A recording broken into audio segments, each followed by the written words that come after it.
horse? No. But it's not fair. All my friends have horses. Don't I let you use my horse on special occasions? The family nag. Hey, Gussie gets you where you want to go. Yeah, unless you want to go uphill. Abigail, times are tough. We're about to have a revolution. I practically have to drag customers in off the street, and you want a horse?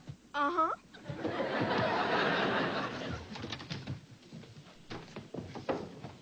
Good evening, citizen, and welcome to the Cock and Hound Inn.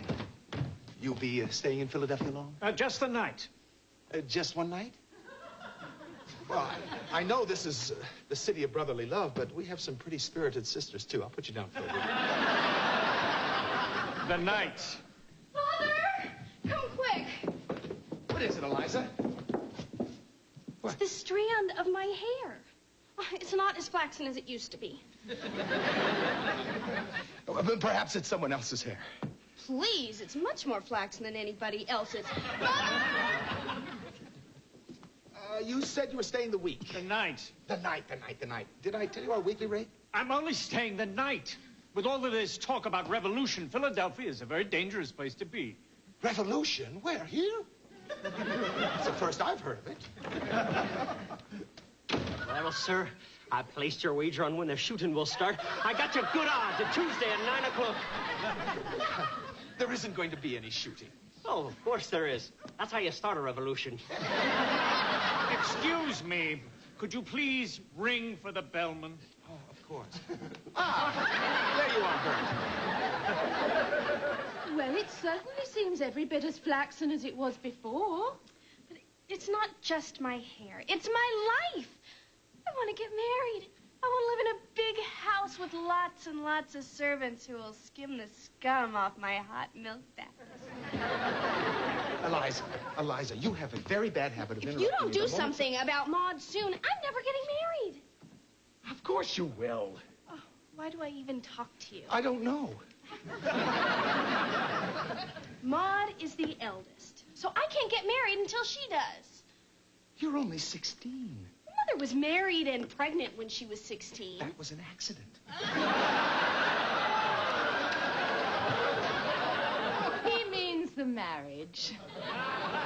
Excuse me, we were talking about me. I want to get married. And ever since Maud broke up with Ben, she hasn't even made an attempt to meet anyone. They're not exactly lining up at the door to meet her. Oh, I don't know why. I mean, Maud is intelligent. She's mature. That says something. Yes, will die a virgin.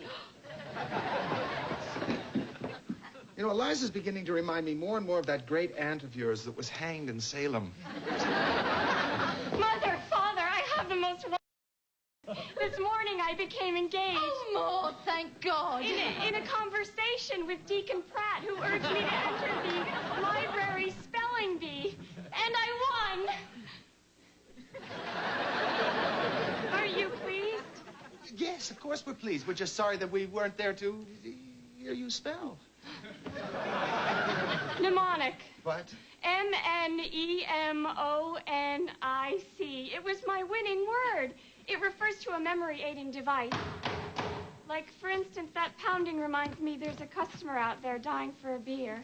Well, then why don't you get him one, dear? Right away, Father. Maud, just a minute. Is he unattached? I don't know. Well, 50-50 odds are good enough for me. Now, get out there. Yes, Mother. I play the cards I'm dealt. We'll make it a game of solitaire, will you, dear? I've got an inn to run. I know what to do about Maud. Next week is the annual Freemasons' Ball. Every eligible young man in Philadelphia will be there, including Ben. Well, what time do you think Ben can pick you all up? We'll buy Maud a new dress. We'll do her hair. We'll take her... Forget it. We haven't got that kind of money. Besides, Maud's not that big a problem. Oh, I'm sorry. I'm not usually this clumsy. Well, actually, I am. There's a word for it. It's called maladroitness. Oh, Maud. Well, why wipe up the man's lap? Bad idea, Maud. Let me do it. Worse idea. No, don't go, sir. Oh, I'll get you another beer. We deliver. Oh, Father, I'm sorry about the beer. What's the profit in one beer, anyway? .87 shillings. I calculated the net Yeah, good, based fine, on fine. volume. Just clean up.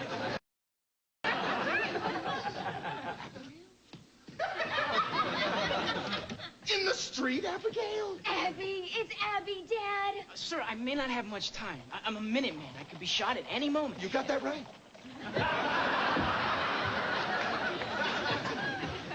Listen, I'm not too keen on these street corner revolutionaries you've been associating with. Oh, they're called patriots, and they're trying to change things. Looking like that?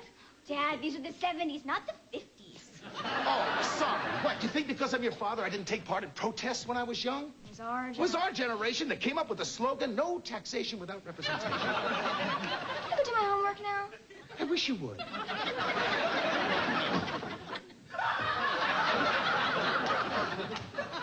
Is it Halloween already? Miss P feels that in order to make the proper impression when you arrive at the ball in your rented carriage, that you should have a proper coachman. You look like an idiot. Thank you, sir. Thank you kindly. You know, they used to say that about my father. If only he were alive today to hear it said about me. I'm sure he died knowing it. Annabelle, we are not going to the ball. And I just saw your youngest daughter kissing a Minuteman. After your performance last night, I wouldn't be so critical of Minutemen.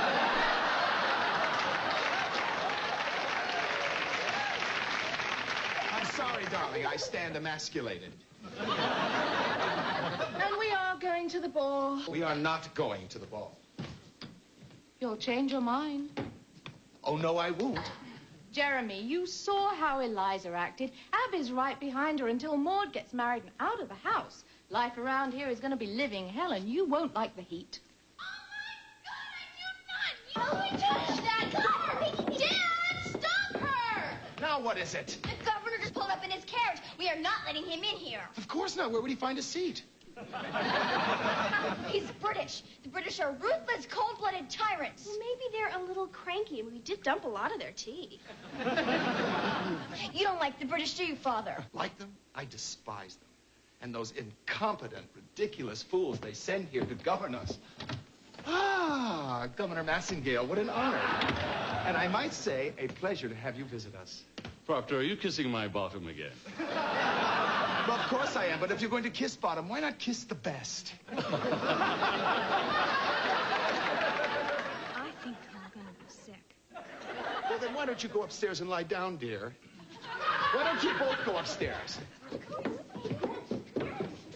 Your usual? Yes, a glass of your finest claret. One finest claret coming up. Oh, that is the manliest of scents you have on. Kissing bottom again. I like that. Oh, Jeremy, what am I going to do? The politicians back home are hounding me for more money, money, money. Stop that. But I've already taxed everything. Clothing, stamps, tea, even the wine people drink. What else is there left? Oh, heck, why don't we just, tax people's incomes and be done with it? No, no politician would ever be that stupid.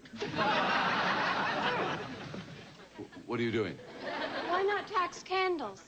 Candles? Yes. Most taxable items are tied to the ups and downs of people's incomes. But at night, everyone needs to see. So revenue from a candle tax would remain constant. Constant revenue. Oh, I like that. A candle tax. Well, I must go. Oh, that one is a gem. Some young man steal her away from you. It's delicious.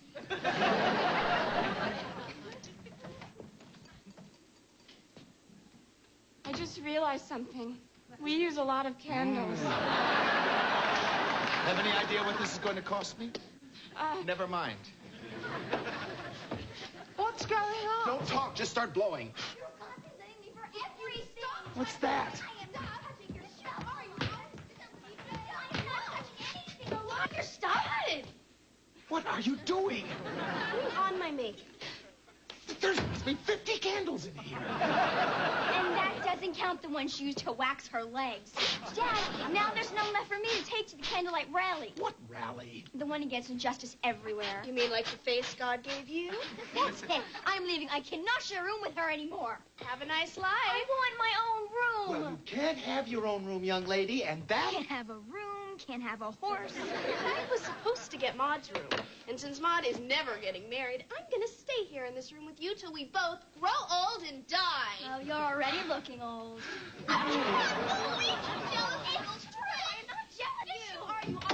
My life is going into the porcelain chamber pot. Don't despair, Father. I'll always be here for you.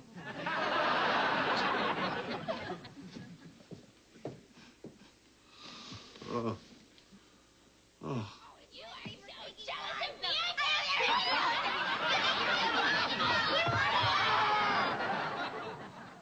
The ball. We've got to get to that ball.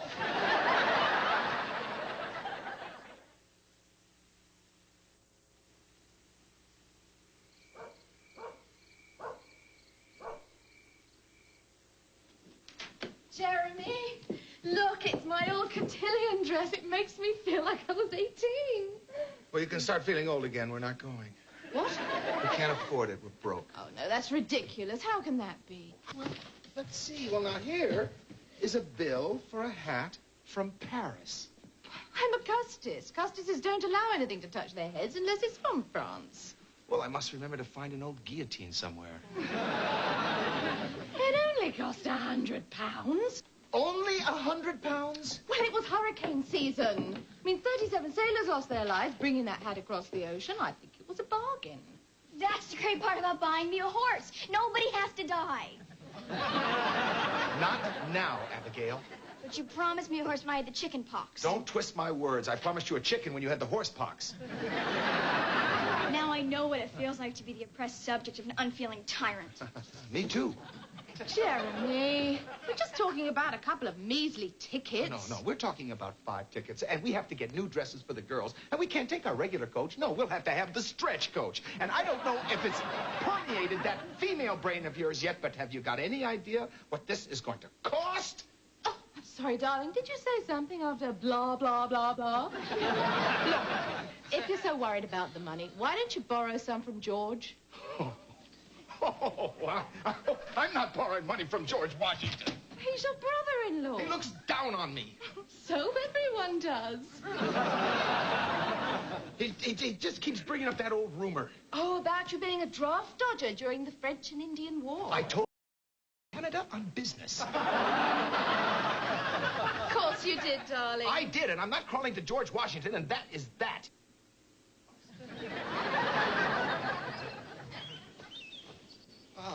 There you are, George. They told me I'd find you here. Am I interrupting anything? Of course not. I always have time for you, Jeremy. You're like family. You are family, of course. So what brings you to Mount Vernon? Well, the fact of the matter is that the inn isn't doing very well financially. I hoped you could help us out. Of course I can. Really? Have you tried putting those little mints on your guest pillows at bedtime? George, I'm here to borrow money. You are? Oh, well. Come over here, Jeremy. I want to show you something. What do you think? What? Are these the troops of the Revolution? No, they're toys. See? This one's a drummer. And this one's an Indian fighter. See his little coonskin cap? Could we get back to the money? Money? Yeah, I happen to know you're one of the richest men in the colonies, George. As my friend Ben Franklin always says, a fool and his money are soon parted. Then why is this taking so long?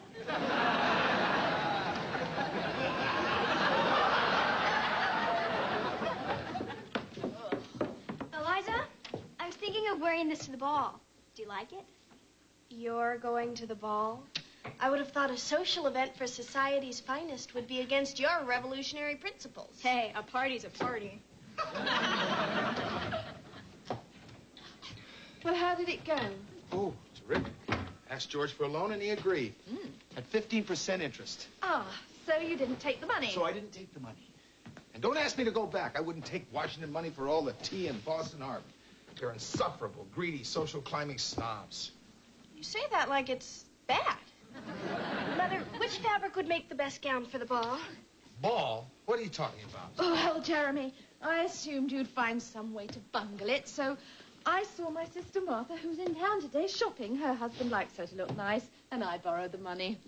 Girls, would you leave the room, please? I need Mother to help me select my ball gown. Eliza, I think Dad's about to have a hissy fit. No! Do I know, Dad? Okay, you've gone too far this time. But Oh, Jeremy, you'd give up your spleen before you parted with a nickel. only because it's an unnecessary organ. But it's nothing. It's your sister. She is a gossip. Fiddlesticks. Martha promised me she wouldn't say a word to anybody. Excuse me, sir. I was wondering if it's possible to be paid in advance from now on. What? Well, I was talking to Chester Miggs. He's the dung sorter down at the fertilizer factory.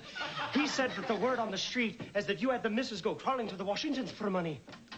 Well, Annabelle, did you hear that? Then might I ask a second favor, sir? What? Could you try and do a better job of managing these type of affairs? Because this sort of thing makes me look bad in front of my friend, the dung sorter. Sure. And you were talking about being paid in advance? And do you prefer bills or silver? Oh, I never say no to silver. Well, good. Now, don't come back until you have the debt limits. Are you satisfied now? Jeremy, what does it matter? At least we have the money to go to the ball. Yeah, just one flaw in your thinking. We're not going to the ball. We are going to the ball. It's Maud's only chance of marrying Ben. But I don't want to marry Ben. There, you see, Jeremy. What? I don't love him. I thought you did.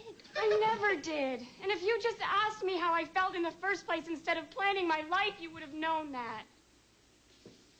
What have I done? Oh, what have you done? No, don't blame yourself. Don't blame yourself. But, Jeremy... Hey, all right, blame yourself. You'll have to excuse me. I've got to go and talk to Maud. You know, fathers and daughters, they have a certain kind of relationship. Dad? Not now! You too. No, this is unbelievable. Maybe we should just move into the stable. Why not? It's not like there's a horse in there or anything.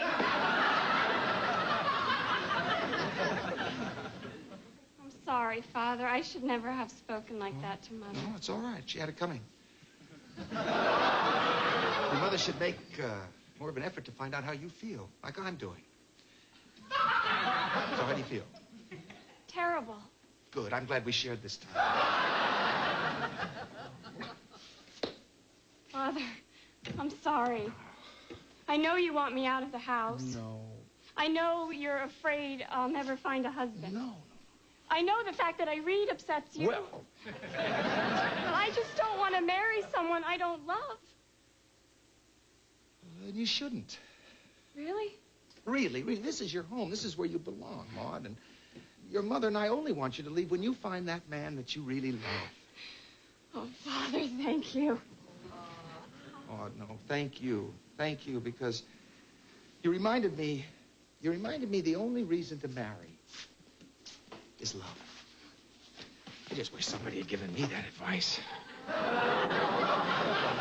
You didn't marry Mother out of love? Well, and you must never say anything. But your mother, when she was a young girl, she hadn't quite lost her baby fat yet. Well, the fact is, she was quite plump. Mother was plump? Well, let's just say I never took her to the beach during whaling season. But she's so thin now. Potato 1960. Then why did you marry her? She had a very large dowry. Well, I mean, not as large as her, but pretty big. In fact, how do you think I paid for this inn? Then you're saying that you don't love Mother? No, of course I do. Look, I've been with your mother for over 20 years, and we have 3 wonderful children to show for it. And all right, we have our ups and downs like every modern couple, but we always manage to work through them. Well, I think Mother is a very lucky woman to have a man like you for a husband. So do I.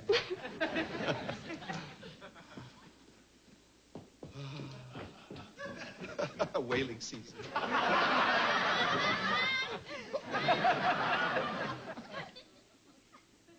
Hi. I didn't know you were here. Annabelle. Hey. You're not mad about what I said to Maud, are you? Oh. Oh, you are mad. Whaling season? I don't know where those words came from. You're scared. Yes, I am. It's the strangest feeling. I've never felt so weak and vulnerable before. Kind of like it. That's funny because, well, I've never felt so strong and powerful before. I kind of like it, too.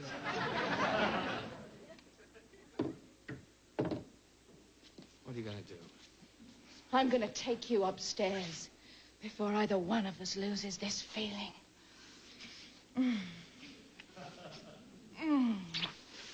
I'm right behind you.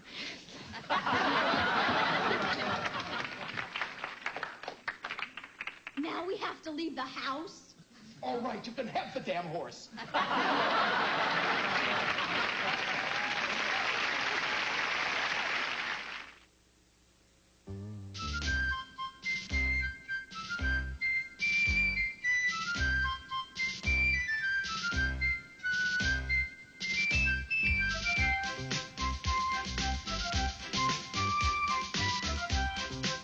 CBS has come up with a Saturday night worth staying home for. For 30 years, she's cooked, cleaned, and taken care of her family. But now, it's Franny's turn.